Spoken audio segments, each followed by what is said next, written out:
Okay. So again, welcome to the second meeting of the fall 2021 semester. So this is our little icebreaker before we get the rest of our meeting started. What is the weirdest food combination you've ever tried? Go ahead and put it in the chat, or you can speak it out loud, up to you. Who wants to go first? Jam with eggs in a sandwich. So like bread, jam, and then egg. But like what style of egg though? Scrambled. It's annoying to do sunny side up, so just scramble it. I think I have a related one, and that's chocolate with eggs. Oh, I think that one's worse. Yeah, that sounds weird. Why would you eat that? Saw a weird recipe, decided to try it, was not disappointed, but was not completely impressed either. Who else? I think mine is wasabi and ketchup. It was like a punishment game. My friend put she put a crap ton of wasabi in a spoon. It was really bad.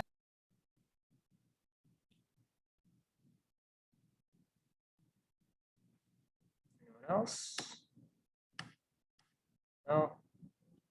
No one really venturing into weird food combos. That's okay. That's okay. You might not be missing too much. All right. So moving on. Don't forget we have our t-shirts. They're going to go on sale. $15 each. We have the form to request for one and the Venmo posted. I think somewhere that's in our link tree, right? Vivian? Yeah, it's in our link tree. You guys should have gotten it if you're on the email list too. I think it was part of the recap, but yeah. Yeah. All right. Cool. And then don't forget to sign up on BeachSync if you haven't already for a membership application. We also have our emails going out after our previous meeting. Again, our Instagram has our link tree. We have our Facebook for volunteer and aid events. We have our Discord that has some resources in it right now. We plan on growing that a little bit. I think, let me see if it's on the next slide. I forgot to add more slides. Okay, well, I'll put it in even though it's not on here. Don't forget to sign up for the mentorship program. Whether you want to be a mentor or a mentee, go to BeachSync to fill out a form there. I think we want to push a little bit more on the mentor side. Yeah, so for anyone who's been a member of the club, you've already been involved in the program, consider becoming a mentor. It's really fun for me, so that's just like my experience. But yeah, deadline is actually tonight. I'll probably do like 11:59 tonight or something like that. All right, cool. So looks like club members, you have homework, sort of. All right, I think that's it for this one. So now I'll hand it off to our guest speaker, Jenna. You're one of you're a DPT student, is that correct? Yeah, I'm a third year. All right, nice to have you. Where are you currently studying your physical therapy? I'm at Long Beach, and I also am seeing two others here. I think Davis from the second year is here, and then David, I actually haven't met you, but it looks like you're also first year. All right. Well, welcome, Davis and David. Yeah. All right. So I'll hand off to you if you want to. I kind of just introduced you already, Jenna. I'm sorry, but go ahead. You all can introduce yourselves too. I'll let Davis go first. I'll let the older one. Sounds good. Hi, so I'm Davis. I'm a D2 here at Cal State Long Beach. Yeah, we're right in the middle of our fall semester, which is pretty tough right now. And yeah, you can ask me any questions you want about PT school. Yeah, honestly, first of all, thanks to everyone who's here right now. It's quite a lot of students, and yeah, my name is David. I'm a first year at Long Beach. I actually graduated Long Beach in 2020, so I'm going the full Long Beach route.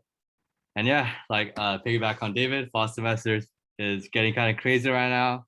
I literally just drove home from an intense anatomy exam, but I'm here. I'm ready to answer any questions anyone has. All right, then I guess we can have Jenna introduce herself again. You can add in anything you'd like. Yeah, thank you.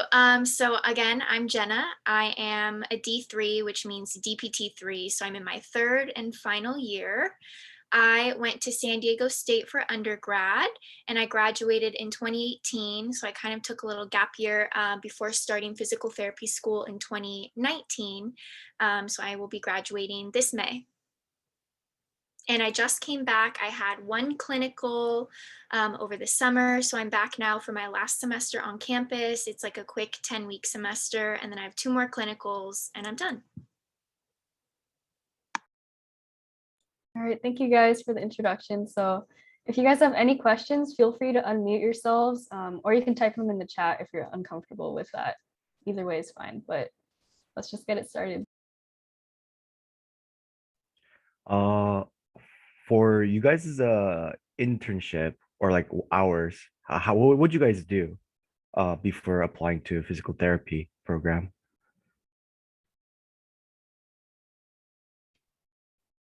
I'm sorry, can you repeat the question? A plane Oh, just. sorry. Sorry. The before you for your volunteering hours, right? What did you guys do? So for me, I actually was a physical therapy aide. I worked at an outpatient clinic and I worked for probably, let's see, so I graduated in 2018. Then immediately I started working as an aide. I worked for about 2 years and then I got into here at Long Beach State right before COVID hit. So like, of course, my D1 experience is going to be a lot different than David's pretty much because we were all online, but yeah, but mainly essentially I worked as an aide and I had like a pretty flexible aide schedule at that point, which kind of helped me because at this location that we had multiple different locations. I think it was like 5 or 6 around like the whole Inland Empire where I'm from. And yeah, and so I'd help a lot of the therapists out. I got to see a lot of different treatment styles and those types of things. So probably an over explanation, but essentially, yeah, I worked as an aide. I'll go next. Go ahead. Sorry. So actually, I never worked as a PT aide. So I kind of had a little bit different experience. I only ever volunteered and observed. So I volunteered at 3 different places. One was a skilled nursing facility. One was just your typical outpatient ortho facility. And then another one was kind of like it was more of a neuro setting. It was kind of outpatient / inpatient. It was at Casa Colina, if any of you are familiar with that facility. And it was in their transitional living center. So some of the patients would come just for day treatment. Other patients lived on the site and were there after brain injury, spinal cord injury, or traumatic brain injury. So that was really cool. Yeah, so I started, I had 2 volunteer opportunities. My first one I did in my third year. I actually volunteered at the Long Beach Veterans Memorial Hospital, which is the one right next to Long Beach. I got to see both inpatient and outpatient orthopedics. So I was there for probably 2 to 3 times a week. I got to see a variety of patients, inpatient, those who have just gone off total knee replacement surgery. I also got to like make some rounds within the hospital beds as well, helping out the PT there. So it's a really cool experience. I really appreciate inpatient, something that's definitely more rare to see than the traditional outpatient orthopedic. And then my second clinical internship was in 2020. So I volunteered at PT at the Beach, which is the on-campus outpatient orthopedic clinic on campus. And that was probably my favorite clinical experience. you're pretty much working in a super intimate environment. I was working with Scott, the PT there. It was an awesome time. I got to really like work one-on-one with patients too, and that honestly like confirmed my decision to like keep on going with PT. And then COVID hit, and unfortunately my hours got cut. But those were my two clinics that I was in.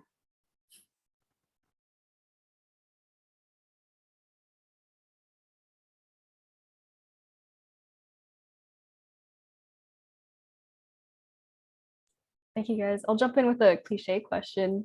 What's the biggest piece of advice that you have for PPTs about PT school?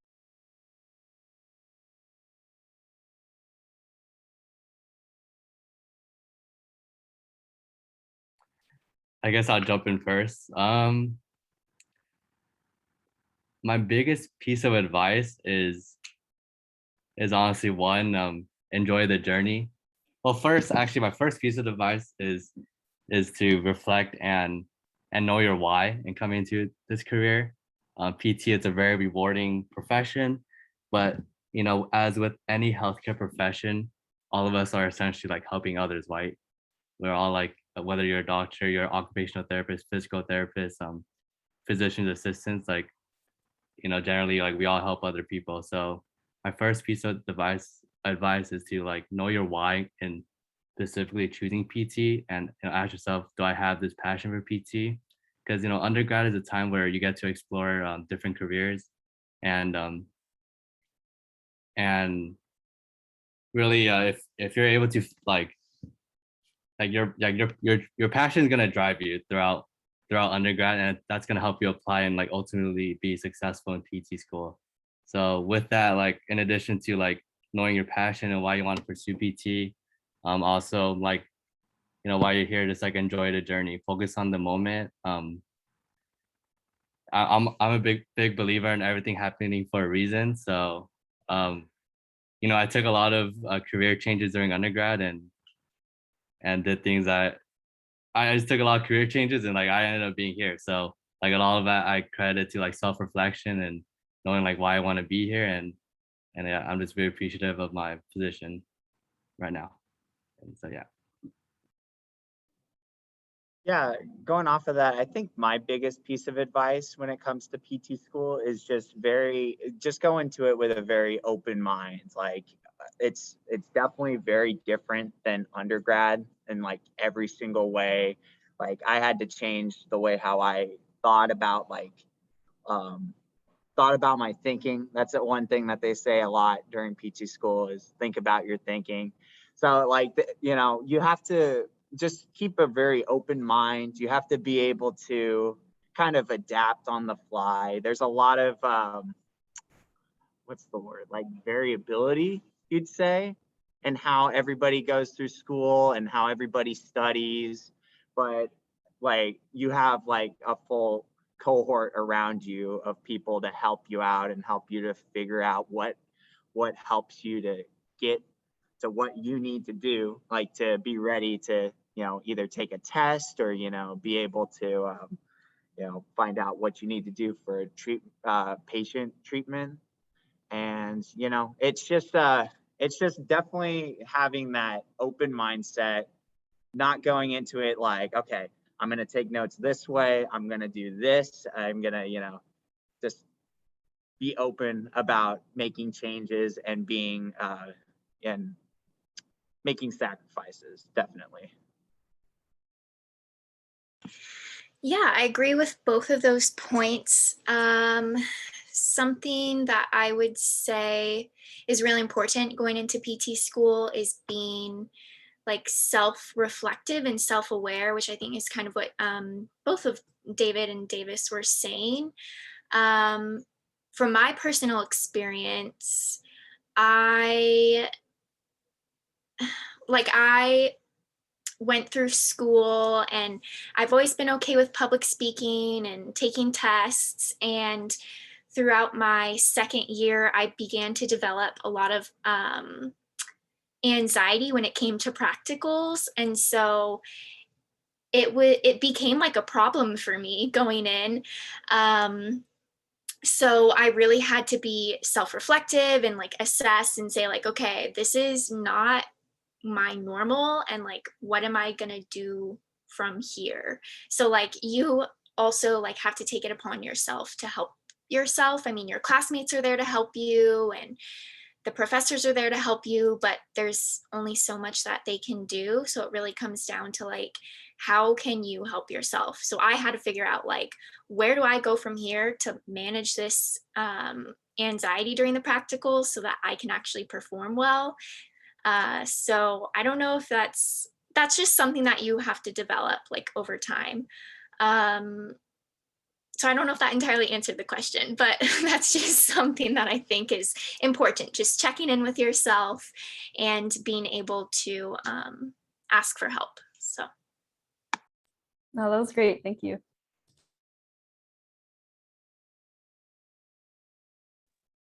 You talked about Uh. having to. Oh, sorry. You can go. No, go for it. You're good. Go for it. Since I already asked my first one, so you could go. I could just go later.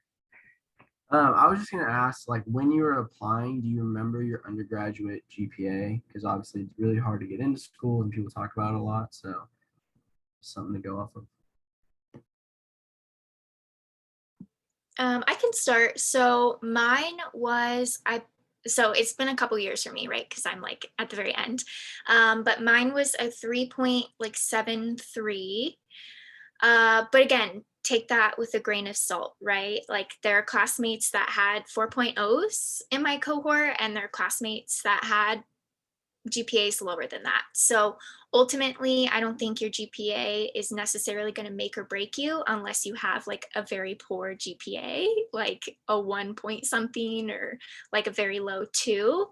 If you have something in the 3 range, again, like here's another opportunity to like self-assess, like, okay, your GPA is your weak point, so how do you make yourself stand out? Like you need to go maybe do some more volunteering or write a really strong personal statement. Like the GPA is not going to make or break you as long as you find other strengths within your application.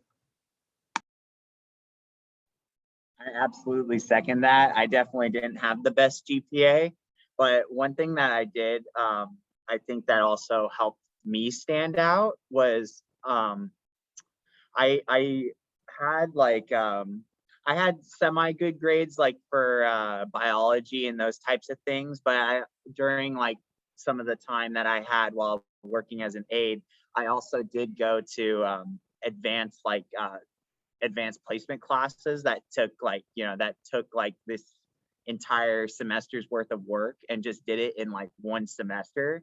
So if you are feeling like, oh, my GPA isn't that great, like I'm really hoping to improve it at some point, there are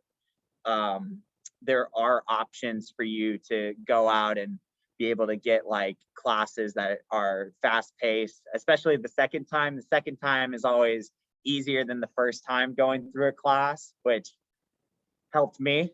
And but other than that, I would definitely say what Jenna was saying, because GPA isn't everything, especially in PT school. Like I don't even know what my GPA is.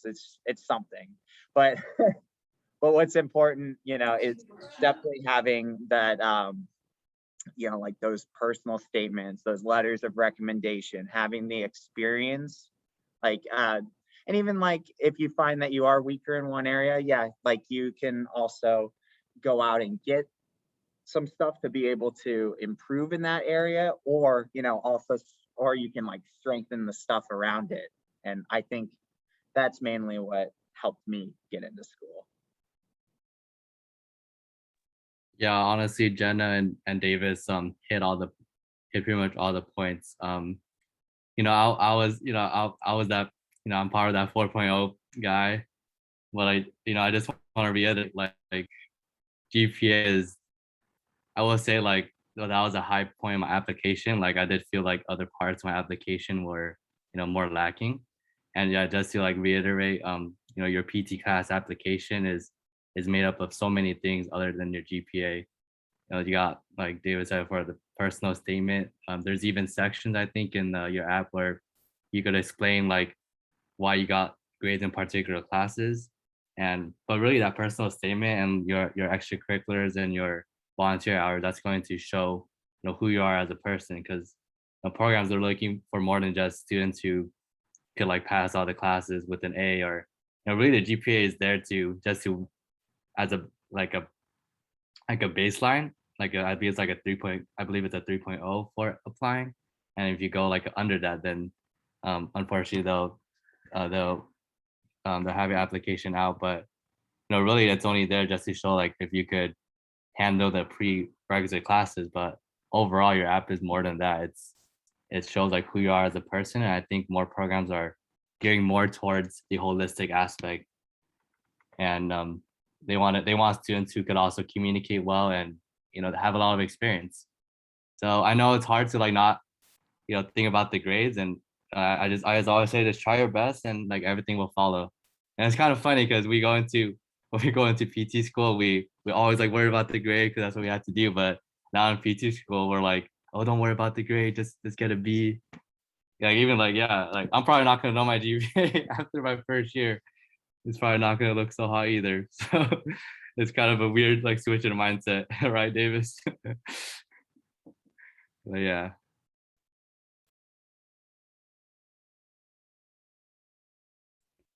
I had a question before Janice told when you were answering about some of the advice, you talked about how you had to reassess how you manage anxiety. How'd you how'd you change to manage that? Yeah, so in all honesty, like full transparency, I went to therapy because I was like really struggling with, well, it was okay. It was also during the pandemic. So layer that on top of PT school, it was really tough. I'm sure Davis, who was like doing his first year, he definitely feels me on that. So yeah, I went to therapy because I just needed somebody to talk to and figure out like where do I go from here? And then I actually ended up on medication. So like to be very vulnerable, I take like a certain medication before I go into my practical, which works for me because what I was finding was I was getting so anxious to the point where I couldn't even think. Like I had studied a lot and I knew my stuff, but it was the pressure of knowing that I was being watched and graded. My mind would kind of go blank and it just was so foggy that I couldn't perform well. So the medication just like kind of chills me out a little bit so I can actually think. And now that I've done it a couple times, like going into practicals, I'm so much more successful. So that's what worked for me.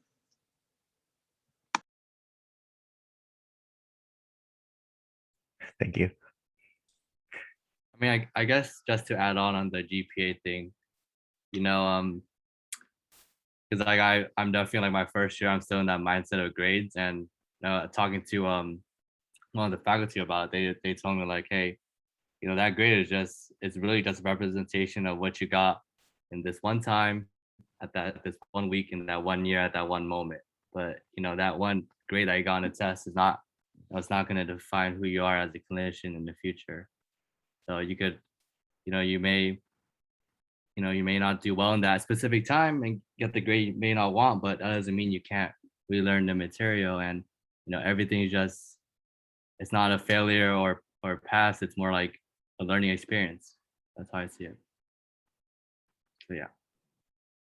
Yeah, and just adding on that, like everything in PT school is just a learning experience. Like what I was saying before, like undergraduate is completely different than graduate school. Like it's now more of like, instead of like, oh, I'm competing to get the best GPA and the best grades and that kind of thing. Now it's all more of like a collaborative thing. Like, I'm always talking to my like all the people in my cohort and just like always going out to try and get more help.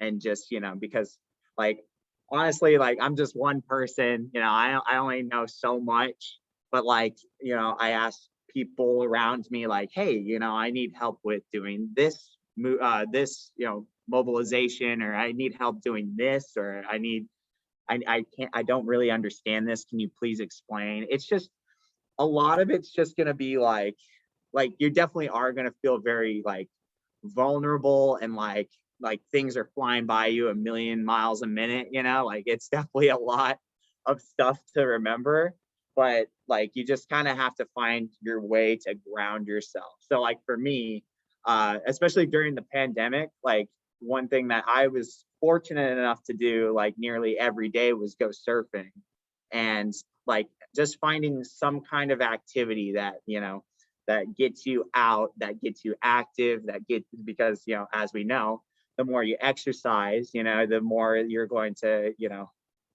be more successful at, you know, retaining information and being, you know, being better at doing schoolwork and stuff like that. So, you know, it's just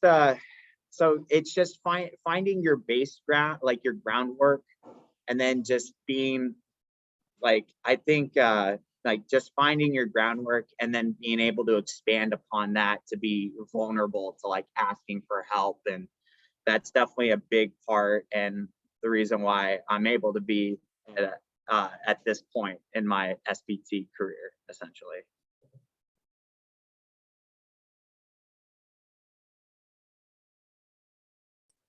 Well, thank you. I have another question. It's like a two-parter. So what has been your favorite experience or thing about the Long Beach program so far? And then conversely, is there anything that you wish the program could improve upon?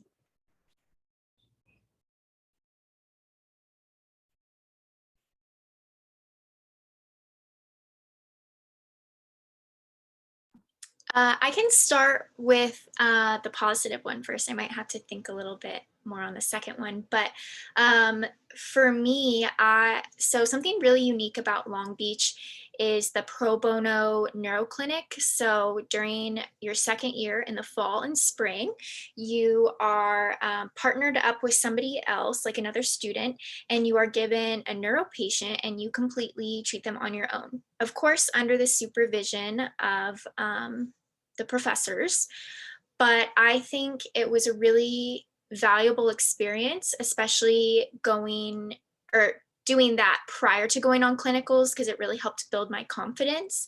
And a lot of other programs don't have as much emphasis on neuro, so it was really cool to get to work with a neuro patient. And I know Davis is actually doing that right now, so he can probably fill you in on that.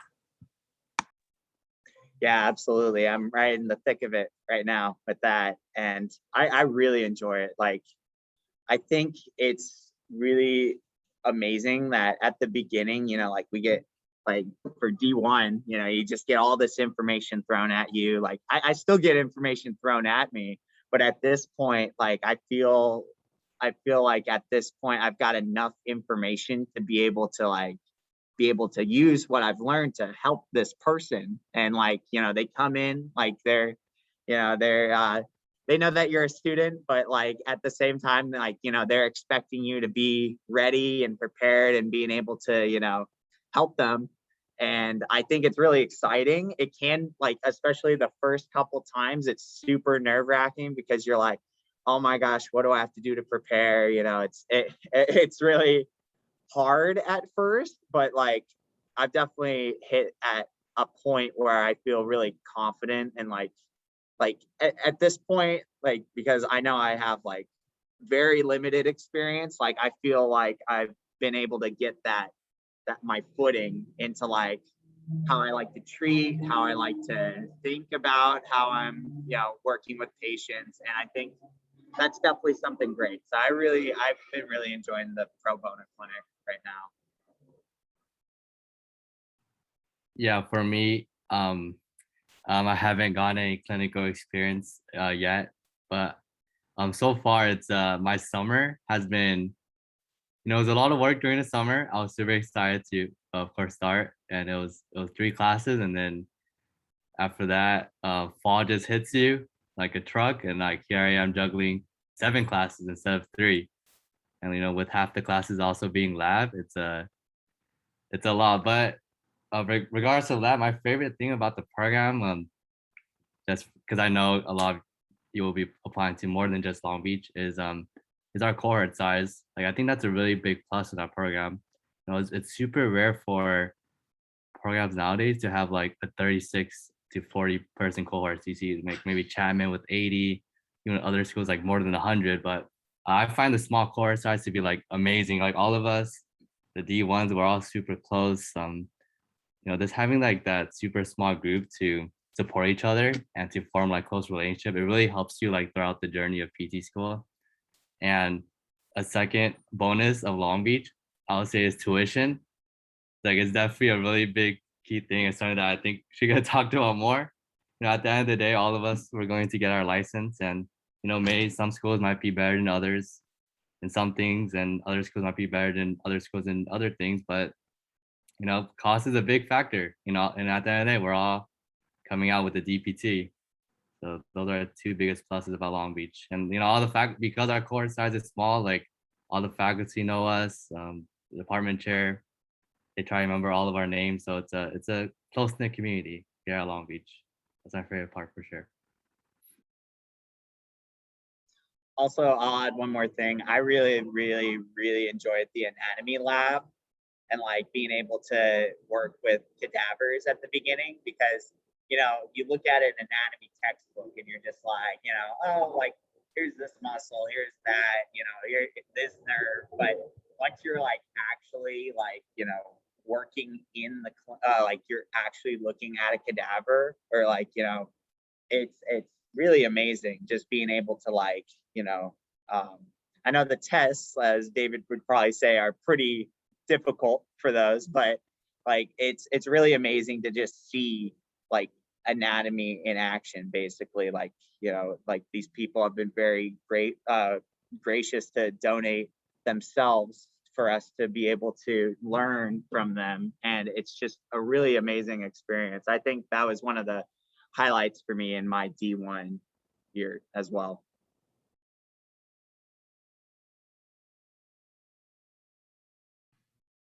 I have a question. Does the Long Beach program actively prepare students for disagreement in approaches to rehab, like through assignments, or is it a more passive experience, like through clinical rotations, or working with your peers and your teachers? So I can start this one since I also just had my first clinical, but to clarify, you're saying, so there are obviously several different approaches to treatment. So you're wondering if when we're in school, if we're presented with those different, or if there's opportunity, I guess, to challenge that, or?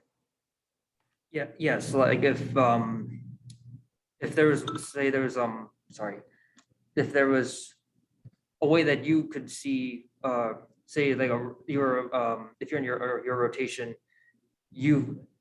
again, theoretical, you put out a program for a patient there, and maybe your instructor or whoever's leading the rotation doesn't necessarily agree, but you can go back and forth on it, seeing what the downsides are.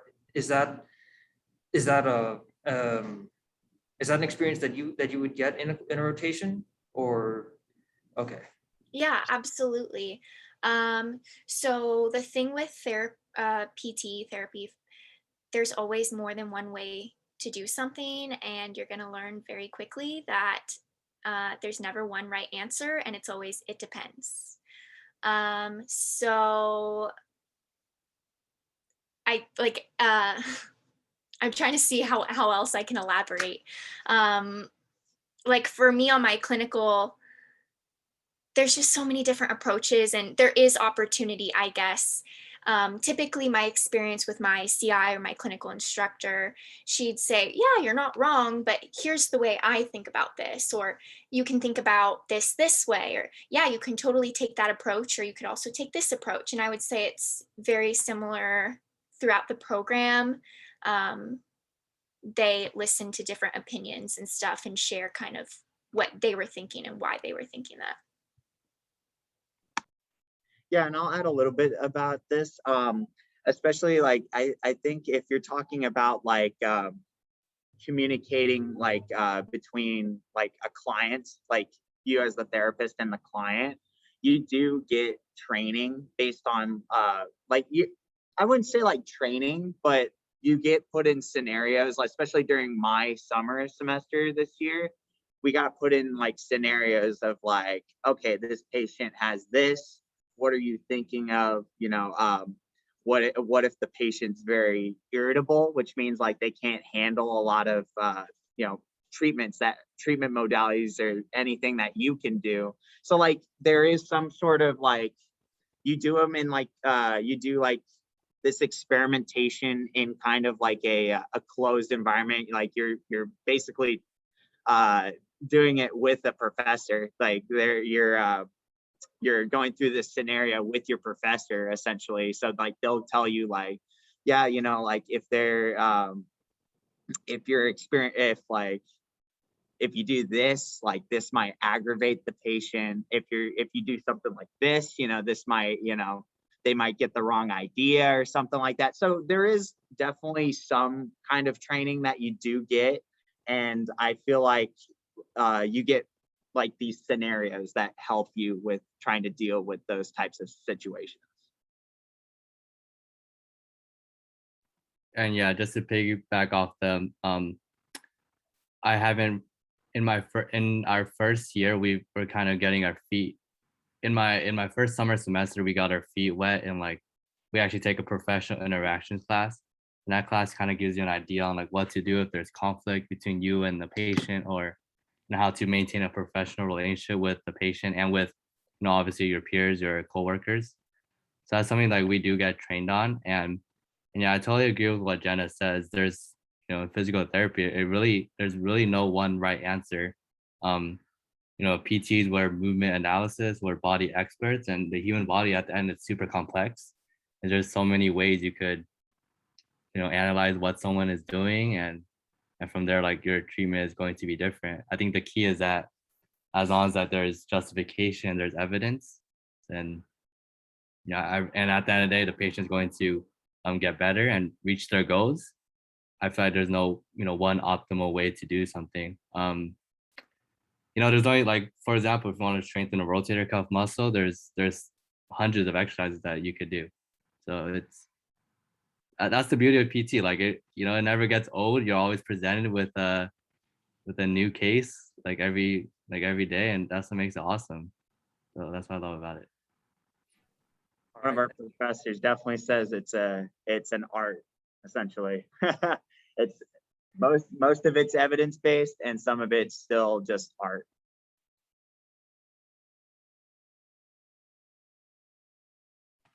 All right, thank you. Yeah, of course. For the Long Beach program, are you guys like required to do any research? Or another question is, do you guys feel like you're prepared enough for like the MPT and like just, you know, once you graduate, do you feel like you're going to be a successful physical therapist?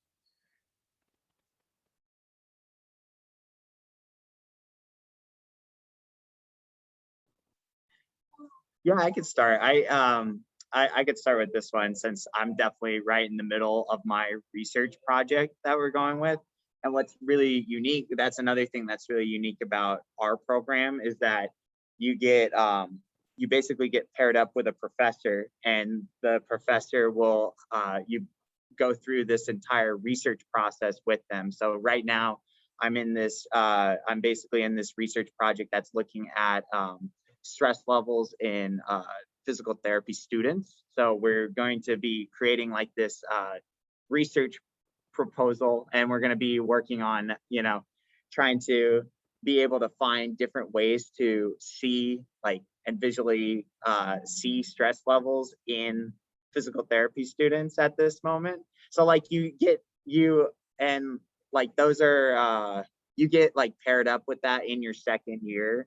And like I'm definitely really excited to be a part of the research here, because I think it's going to be a very interesting, it's going to be really unique to be a part of research, like, and especially as a clinician, I think it really helps to be able to appreciate where like these research articles, because we look at research articles all the time, but it's really nice to be able to see and like be able to experience like what research is, because as we all know, like it's very important that we are evidence-based practitioners. Like we're able to use our evidence to be able to justify our treatments and be able to say like this is the best treatment because of this. And I think definitely I feel like the department does do a pretty good job at presenting all of this like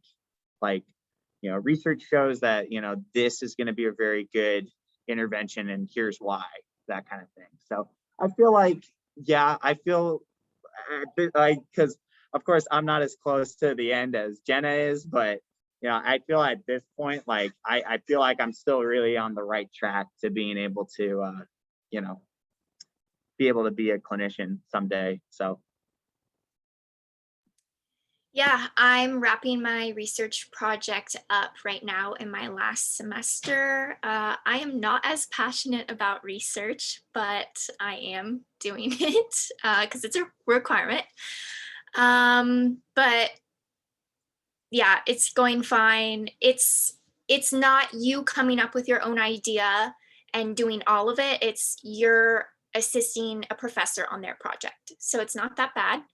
And then in terms of preparedness, I guess I won't know until I take the test, but I feel pretty good right now. I thought my clinical went really well. I got really great feedback from others at the clinic. So I think that's a good indicator that the schooling has, or Long Beach specifically, has been pretty successful. In terms of taking the test, nobody, well, not that I know of at least, just takes the test. Like after you graduate, you study for it. So it's similar to like the GRE. So I'm gonna have to study just to refresh my mind on a bunch of different concepts. But as of right now, I think the program has prepared me pretty adequately. Yeah, I think the pass rate for the NPTE for Long Beach is like 96. I think it's like 100% actually. And I think maybe 1 year it was like 96%, but yeah, overall it's 100. And yeah, that just goes to show like, Long Beach prepares us a lot. As far as research, I'm not a big fan of research either. I love the outcome of research. Like I love reading about research, but that whole process, I never did research in undergrad actually. And that was something I look forward to and trying it out. So yeah. One other thing that I do want to add on is a lot of my classmates who also came back from their first clinicals were told from people at their clinics that they thought they did a really good job, and compared to maybe a student at another school that's really expensive and has a really big cohort, but I'm not going to say their name, that we were maybe a little more prepared. So just going to throw that out there. Shots fired.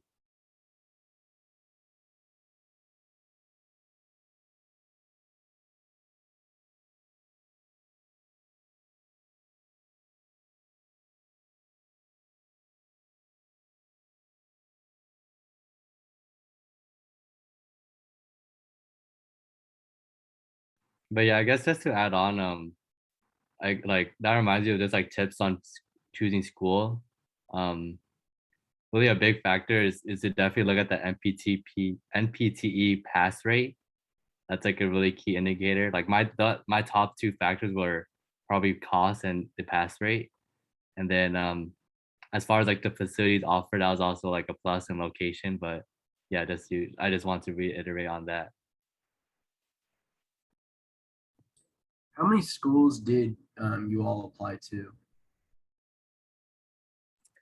So for me, let me guess. I think I remember the school because it's been pretty recent. I went to it's Chapman, so that's one. Chapman, Long Beach, CSU Northridge, 3. Western, I think. Yeah, Western. And there was one more. Oh, and then like Chapman again, because how it works is that Chapman has 2 cohorts, and you apply to both of those cohorts. So it's kind of like 2 different schools. I did apply to I had an application for USC, but once I got into one of those schools, then I draw my application from there. So that's a total of, I guess, 5 or 6. I applied to Long Beach, Northridge, Western, San Diego State, Chapman, and then I applied to NAU as a backup. And all along, my top 2 were Long Beach and SDSU. SDSU because obviously I went there for undergrad and I was familiar with their program. But other than that, like Long Beach was my number 1. So once I got in, I was like, all right, this is it. Yeah, and for me, I applied to Long Beach, USC, Northridge, Western, Chapman, Loma Linda, and NAU as a backup as well, because I really wanted to stay in Southern California. I went to school at Colorado State. I don't think I mentioned that, but I went to school out in Colorado, and then I wanted to move back home and be close to my family, and so like the location was a very big deal for me. So like it took 3 tries. So like I applied 3 tries, and on the last one I got in because I did early acceptance. I don't think they do that anymore. I think I heard that it's not a thing anymore, but I did get in. I did submit my application early, and I ended up getting in that way on my 3rd attempt.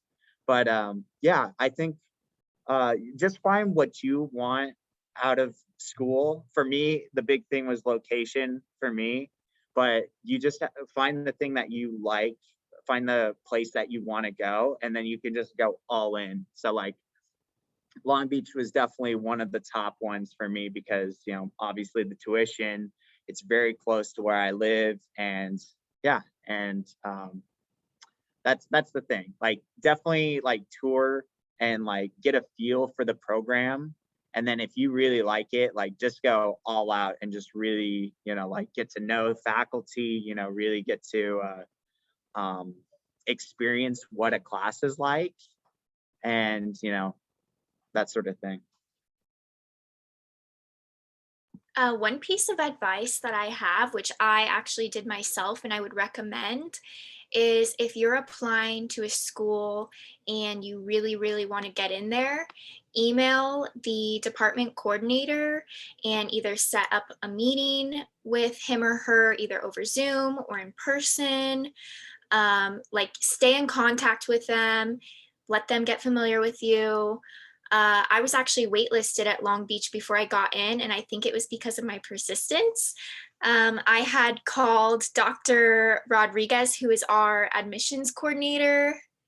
I had emailed him, or actually I had called him, I think twice. And then on the 3rd phone call, he was like, yeah, because was like asking the status of my application, like, have they let in anybody else off the wait list? And he was like, I don't know. He kind of just gave me like a whatever answer. And then the next day I got off the wait list. So I can't say it's because I don't really know if it's like because I was just ranked well or if it was because I was persistent, but I definitely think that can help. I have a kind of a similar story. It's kind of funny because I've been in marching band ever since I was in like 5th grade, essentially. Like I've been fully marching band like all throughout school and college. And I actually found out because I was talking to Dr. Rodriguez. I found out that his son was at the marching band at USC. So like I kind of had that kind of hook at that point. So I was chatting to him about it, and yeah, and he's like, oh yeah, my son, he loves being in marching band. He gets to do so many cool things, that kind of thing. And so, and then during that time, like I ended up getting in. So I wouldn't say there was a cause effect situation happen, but I'm sure there was some kind of correlation that may have happened. So, just the important thing is just, really go after what you're looking for with the programs that you apply to. I will say I heard this rumor. I'm not sure if it's true, but apparently Long Beach likes Long Beach. So, you know, I mean, I think it's just a rumor, but I do notice a lot of people in my cohort that are from Long Beach. So that, that's like a little plus that we get our application, especially when applying here, since like we're gonna be alumni. I thought that was a little funny thing. I don't think it's a rumor. I think it's true because a lot of TAs of mine are like all from undergrad from like Long Beach. Like they all graduated from Long Beach, and I'm like, oh dang, that's a lot. Yeah, that makes a lot of sense then.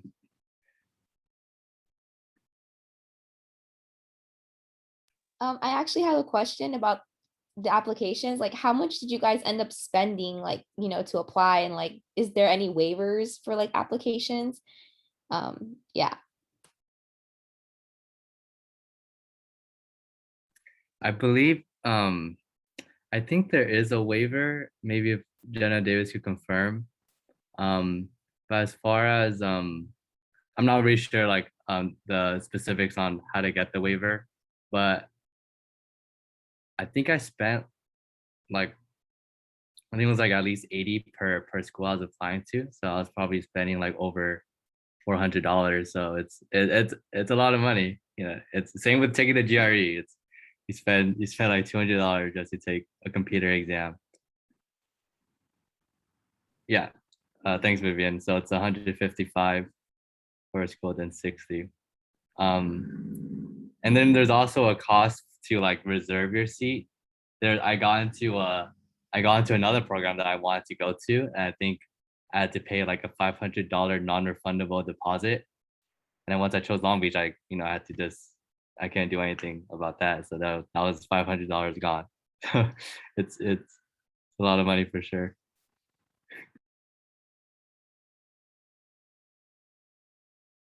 Yeah, I don't remember the exact number since it has been a while for me, but everything said and done, it was at least 1,000, which is insane. I do know that waivers exist. I don't know how they work or how you get them, but that's definitely something you should look into, because why not? Like, why spend 1,000 if you don't have to? And then what David was saying, so I don't think Cal States do it, but I think it's the privates that do it. So once you're accepted, they want you to put that $500 fee down to hold your seat. I also lost $500 because I did that with Chapman to hold my seat. And this was prior to getting into Long Beach. And then I got into Western and they wanted me to put 500 down. And I was like, there's another 1,000 I don't want to spend. So pro tip, if you are accepted, always ask if you can, so they give you a deadline to put that money down, like ask if you can have an extension to hopefully buy yourself some more time. That's what I did with Western. So I didn't have to put my 500 down there. And then I got into Long Beach. So I essentially saved $500. Thank you. I think we have one more question in the chat from Stephanie. How did you guys prepare for the GRE? And then I'll probably cut it off after this since it's almost 6.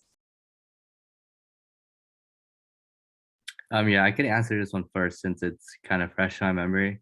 Yeah, so the GRE is kind of like, it's kind of like the SAT just for college students. And the way I prepared for it was two things. I used the GRE textbook by ETS. So ETS is a company that makes the GRE, and they sell their own like preparation textbook, which is the one thing I highly recommend. They give you questions that they make themselves, so it's the closest representation of the GRE you could get. They have like the general workbook, and then I think they have like a math and verbal book as well from ETS. So that's super key. And then I use a different I had like this online course named Magoosh, and then I did like the 3-month program, and that's just like a supplement that has you like take other practice tests made by them, and really those were the only two that I used to take the GRE. As far as GRE scores, in my opinion, I think the really programs are just looking for like that, whether you could get to that GRE minimum and like above. They're not gonna look at the GRE score as the end all be all. Like it's at the end of the day, it's a standardized test. And if someone were to ask me if I use anything in GRE for PT school, probably not. maybe some math, but that's about it. And I know like one word of GRE vocabulary. It's called innocuous. But everything else, it's like out of my brain. It's all just anatomy and other scientific stuff now. But Yeah, honestly, David made a great point. Like it took me 3 tries to get the GRE scores that I needed, but once I hit all the baseline ones, I'm like, just don't worry about it. It like once you get those baseline scores, like don't worry about making it go up, at all, like, because honestly, they're just trying to see like that if it's just the minimum score, like you don't have to like honestly, I don't think they would probably care too much if it's like a perfect score versus like you get the minimum.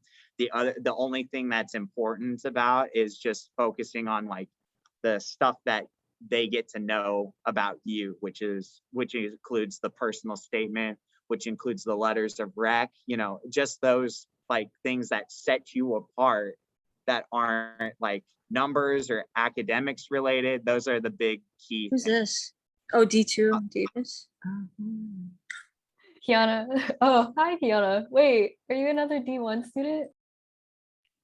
Hi, yeah. oh Sorry. my, wow, Kiana, you're so on time. That's our I'm vice here with my president right dad. there.